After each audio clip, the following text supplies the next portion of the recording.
Alright, so I'm gonna do a quick tutorial on how to set this up because it might seem complicated, but trust me, it's actually not. Once you download the file, you're gonna notice, oh, thank you, Windrar, that you have the DaVinci Resolve project file here. You can put it anywhere you want, you can even click it from here. Doesn't matter. Yeah, let it load for a while. There we go. Now, one thing to note, you're gonna notice those red boxes here, and once you let the video play through, you're gonna notice some media offlines and a bunch of text. That's fine, you did nothing wrong. Trust me, it's just because the software doesn't recognize any of the files and doesn't know where they are. So we have to give it some guidance on where they might be.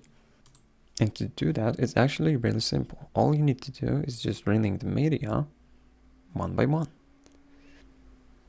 Now, all of the things should be in one folder if I did everything right, but I always do because I'm perfect. Alright, so all you gotta do is select the folder, locate the things, and bam, there you go.